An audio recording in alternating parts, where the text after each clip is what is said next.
பல்வேறு பகுதிகளில் நடைபெற்ற முக்கிய நிகழ்வுகளை களத்தில் மதிமுகம் பகுதியில் பார்க்கலாம்.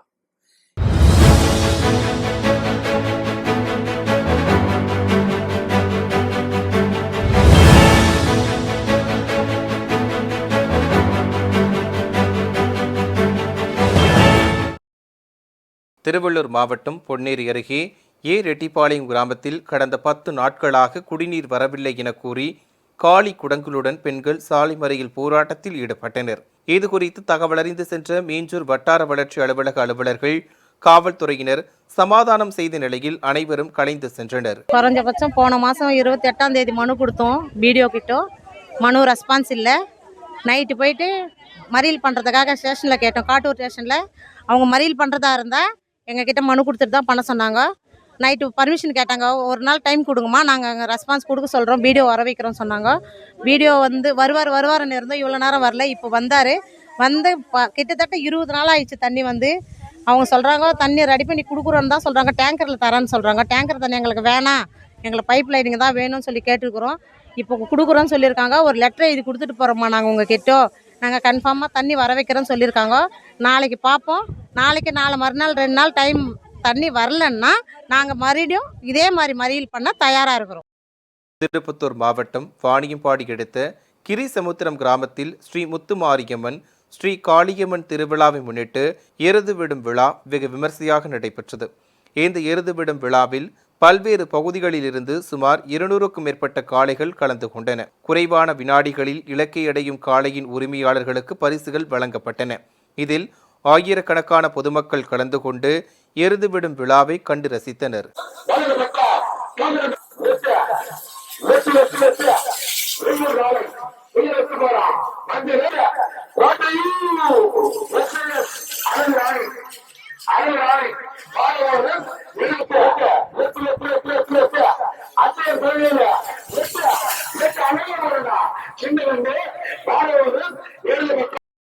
நாமக்கல் மாவட்டம் ராசிபுரம் அருகே 18 ஊராட்சியை சேர்ந்த 7237 மகளிர்களுக்கு மகளிர் சுய உதவிக்குழு உறுப்பினர் அடையாள அட்டைகளை அமைச்சர் மதிவேந்தன், நாடாளுமன்ற உறுப்பினர் ராஜேஷ்குமார் ஆகியோர் வழங்கினர்.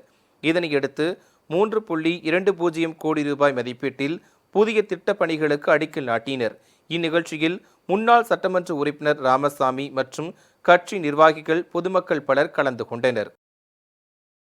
திருப்பத்தூர் மாவட்ட ஆட்சியர் அலுவலக வளாகத்தில் 5.50 கோடி ரூபாய் மதிப்பீட்டில் புதிதாக கட்டப்படும் மின்னணு வாக்குப்பதிவு கருவிகளை சேமிக்கும் புதிய கிடங்கு அமைப்பதற்கான அடிக்கல் நாட்டும் நிகழ்ச்சி மாவட்ட ஆட்சியர் சிவசவுந்தரவள்ளி தலைமையில் நடைபெற்றது. இதில் நெடுஞ்சாலைத்துறை மற்றும் சிறு துறைமுகங்கள் துறை அமைச்சர் வேலு சிறப்பு அழைப்பாளராக கலந்து கொண்டு அடிக்கல் நாட்டி பணிகளை துவக்கி வைத்தார். இந்நிகழ்ச்சியின் போது ஜோலார்பேட்டை சட்டமன்ற உறுப்பினர் தேவராஜ், திருப்பத்தூர் சட்டமன்ற உறுப்பினர் நல்லத்தம்பி உள்ளிட்ட துறை சார்ந்த அரசு அதிகாரிகள் பலர் பங்கேற்றனர். புறவழிச்சாலை கோரிக்கை என்பது நீண்ட நெடுநாள் கோரிக்கை. அந்த கோரிக்கை இந்த புறவழிச்சாலையை பொறுத்தவரைக்கும் எதிர்க்கட்சியாக இருக்கக்கூடிய சட்டமன்ற உறுப்பினர் பல்வேறு நிலையங்களில் கேள்விகள்லாம் கேட்கப்பட்டது. கவர்னர் தீர்மானம்லாம் கொண்டு வந்து பேசினார். ஆனாலும் அந்த காலகட்டத்தில் நடைபெறவில்லை. இப்பொழுது திராவிட மாடல் ஆட்சி வந்தவுடனேயே இந்த கோரிக்கையை நிறைவேற்றுகின்ற வகையில் ஏற்க முதல் கட்ட பணிகள் அறிவித்துக் கொண்டிருக்கிறது. 2வது கட்ட பணிகள் தொடக்கி வைப்பதற்காகத்தான் நான் இங்கே வந்திருக்கிறேன். 2வது கட்ட பணிகள் இன்றைக்கு தொடங்கப்பட்டிருக்கிறது. இதனுடைய திட்ட மதிப்பீடு என்று எடுத்துக்கொண்டோம் என்று சொன்னால் 8.50 கிலோமீட்டர் தூரம் அந்த 2வது கட்ட புறவழிச்சாலை. இதுக்காக முதலமைச்சர் அவர்கள் 79 கோடி ரூபாய் பணம் ஒதுக்கி வந்தார்கள். அதனால் இந்த பணிகள் இன்றைக்கு நடைபெற்றுக் கொண்டிருக்கிறது. ஈரோடு மாவட்டம் சத்தியமங்கலத்தில் சீட்டு நிறுவனம் நடத்தி 80 கோடி ரூபாய்க்கு மேல் மோசடி செய்த கார்த்திக் என்பவரை குற்றப்பிரிவு போலீசார் கைது செய்தனர். இதனை அறிந்து பாதிக்கப்பட்ட முதலீட்டாளர்கள் ஏலச்சீட்டு அலுவலகத்தை முற்றுகையிட்டனர். தொடர்ந்து பொருளாதார குற்றப்பிரிவு போலீசார் அவர்களிடம் பேச்சுவார்த்தையில் ஈடுபட்டு விரைவில் நீதிமன்றம் மூலம் உங்களுக்கு தீர்வு கிடைக்கும் என விளக்கம் அளித்தனர். இதனையடுத்து அனைவரும் கலைந்து சென்றனர்.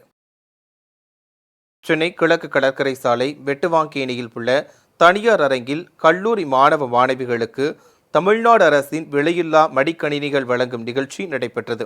இந்த நிகழ்ச்சியில் மருத்துவ மற்றும் மக்கள் நல்வாழ்வுத்துறை அமைச்சர் மா. சுப்பிரமணியன் கலந்து கொண்டு சிறப்புரையாற்றினார். பின்னர் 4044 மாணவ மாணவிகளுக்கு விலையில்லா மடிக்கணினிகளை வழங்கினார்.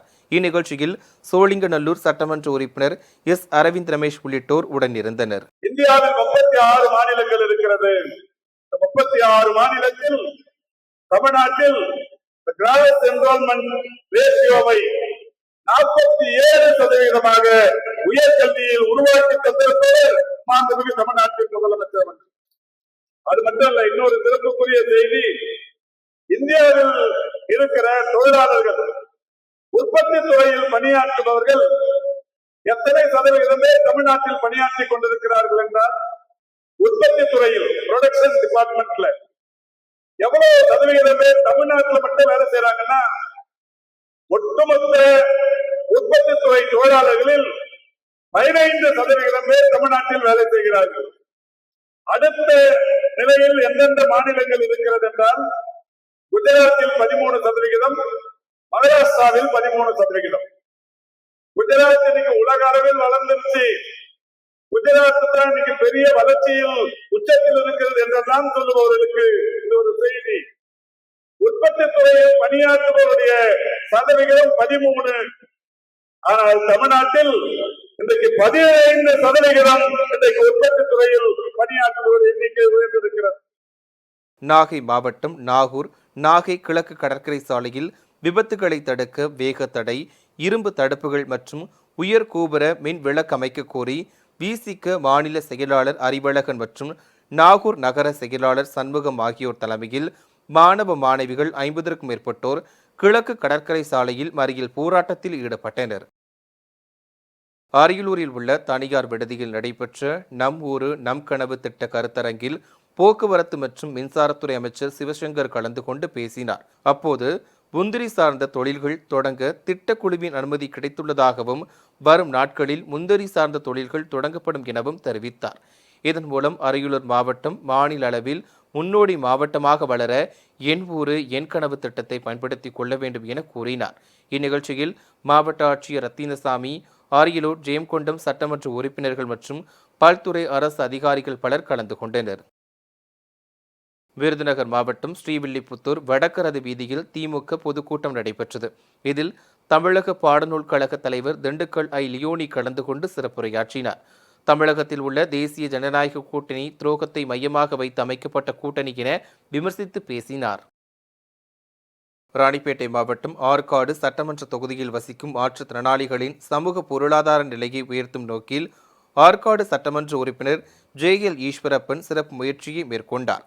சட்டமன்ற உறுப்பினர் தொகுதி மேம்பாட்டு நிதியிலிருந்து ஒரு வாகனத்திற்கு தலா 1 லட்சம் வீதம் மொத்தம் 3 பயனாளிகளுக்கு இணைப்பு சக்கரங்கள் பொருத்தப்பட்ட நவீன பெட்ரோல் வாகனங்கள் வழங்கப்பட்டன.